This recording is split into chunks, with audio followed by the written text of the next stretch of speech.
Dear students, welcome back to biology class. Today's our topic is heart. So here we'll be discussing about the structure and functions or working of human heart. So before moving to the topic heart, I help you to draw the sectional view of human heart, that is your textbook figure 6.10 through step by step drawing. In step 1, we start with the heart which you love to draw.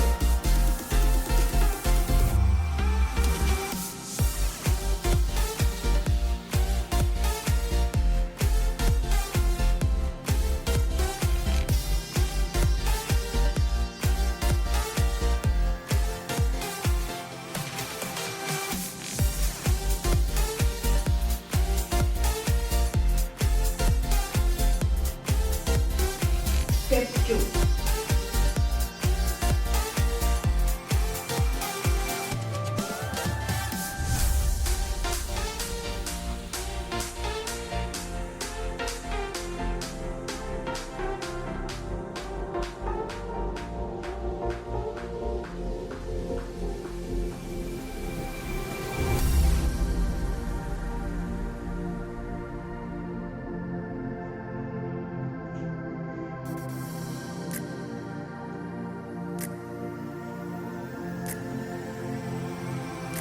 Step 3.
Step 6.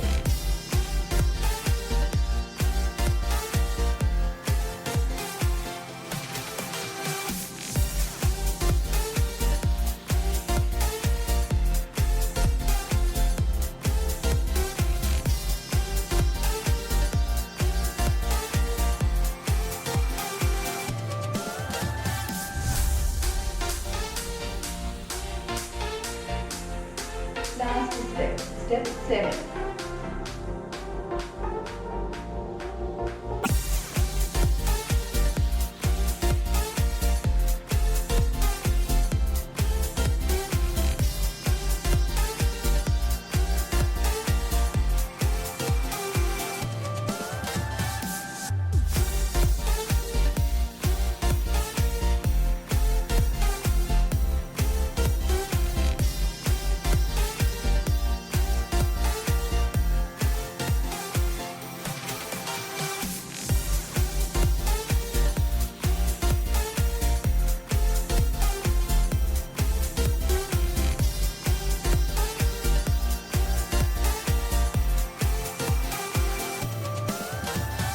Completed. Heart. So you know it's a pumping organ which is present in a body. It is located in the thoracic cavity between two lungs. And this muscular pumping organ is made up of cardiac fibers. And it is protected by a two-layered membrane sac called pericardium. Then the space between or the cavity between heart and pericardium is filled with a fluid called pericardial fluid. Pericardial fluid is secreted by the pericardium itself. The function of pericardial fluid is to protect the heart from shock, and also it is able to move, and we know that it works throughout our lifetime or life cycle without rest. So this pericardial fluid helps heart to move, or it helps in the frictionless movement of heart.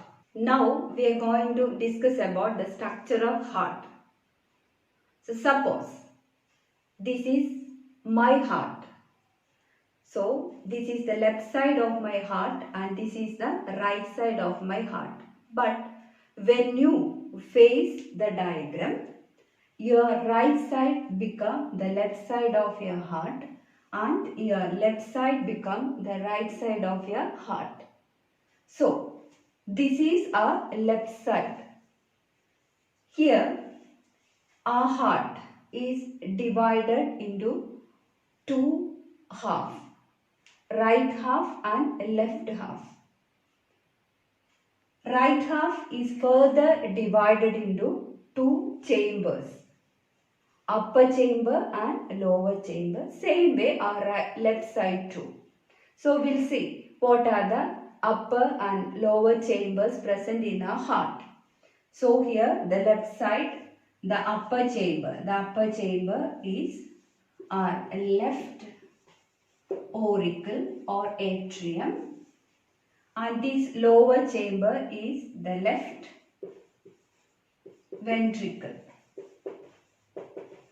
Same way our right side too. Right auricle and right ventricle. And the upper chamber, that is the left auricle and left ventricle. These two chambers are again divided. There is a wall. It's not divided. Actually, between these two chambers, a wall fixed. This left chamber have a two-flapped valve called bicuspid valve. And this valve, these two valves are bicuspid valve because two flaps are present, and right side have a three flapped valve. So it is called tricuspid valve.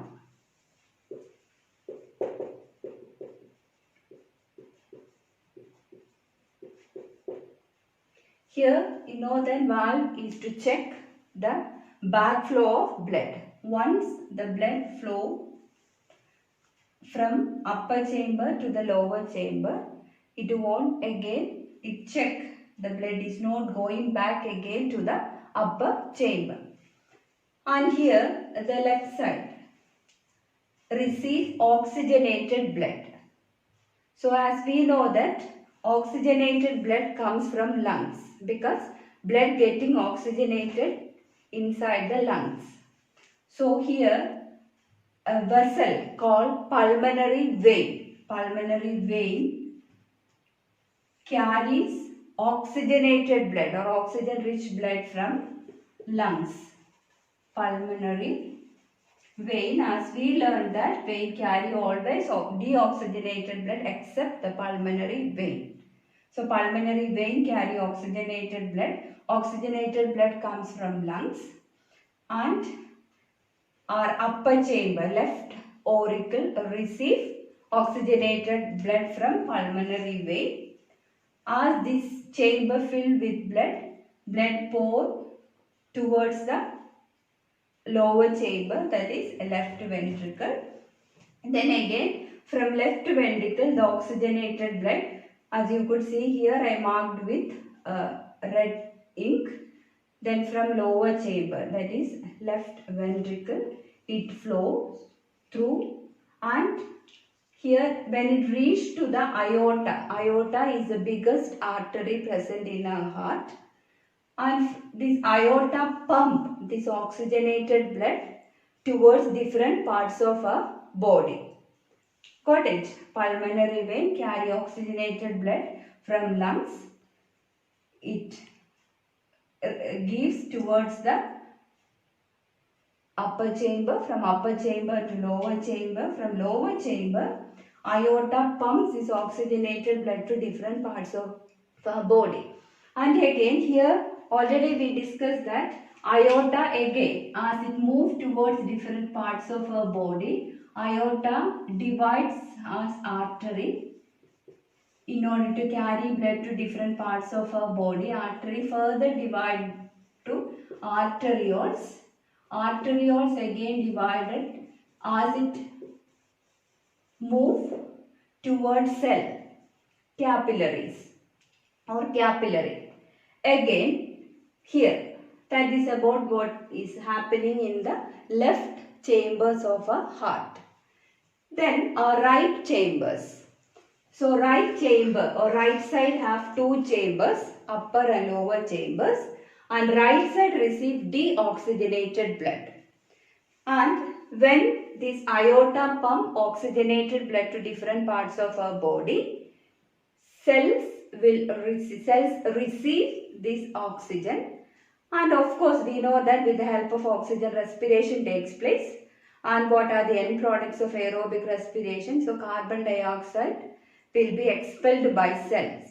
So from each cell this carbon dioxide rich blood is collected by the capillaries, and as it moves towards the right side of the heart, capillaries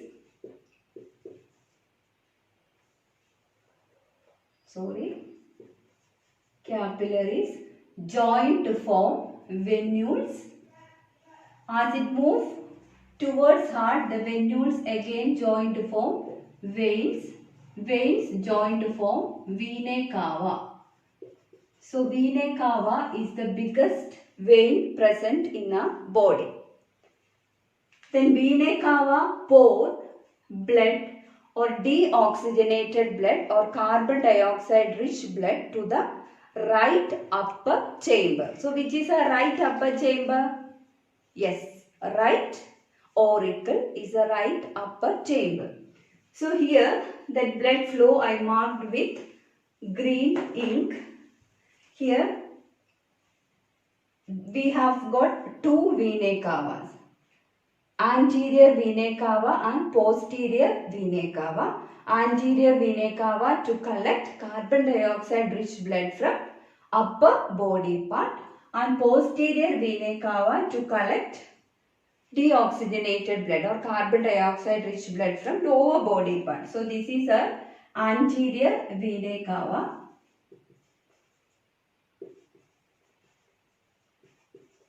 and this is a posterior vena cava. And here carbon dioxide rich blood first comes to the upper chamber, that is right auricle. So when the right auricle filled with blood, through the wall it reached to the lower chamber, that is lower right ventricle.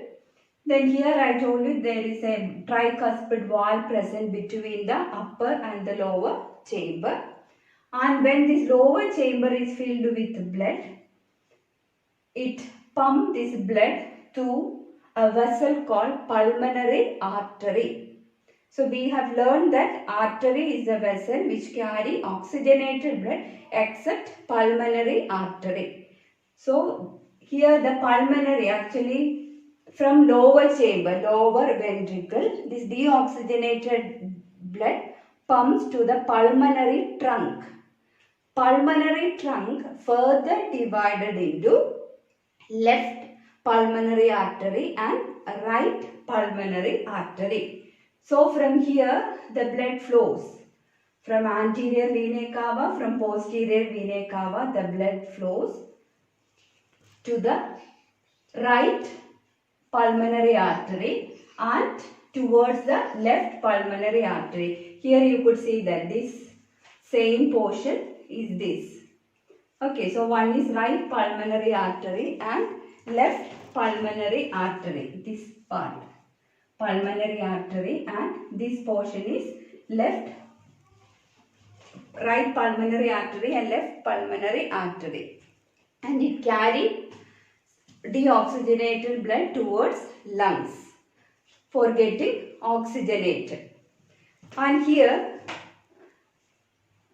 one more thing we have to discuss. Since we have learned that artery carry oxygenated blood except this pulmonary artery, since it carry deoxygenated blood from heart towards lungs, why can't we call it as a vein? Here why we cannot call this particular as vein? Because it does the same function of vein. Here this particular function cannot be carried out by a vein. The reason we have discussed, vein is made up of thin elastic wall. But here, since blood pumps deoxygenated blood towards lungs, a vein cannot hold that much blood because it is under pressure. So there is a chance of rupturing the thin elastic wall. Because of that, pulmonary vein does the function of carrying deoxygenated blood. Then there very detailedly we discussed why veins are made up of thin elastic wall, whereas arteries are made up of thick elastic wall. Here one more question here we have got two chambers, left and right side, two chambers each. Here the right chamber and upper chamber and lower chamber. Here the lower chambers are made up of thick walls than the upper chamber. Here upper chamber main function, upper chamber just receives blood from different vessels, but lower chambers pump blood. So because of the function, the thickness of the wall is also differ. Since it pumps blood, lower chamber has got thick elastic walls. Thank you.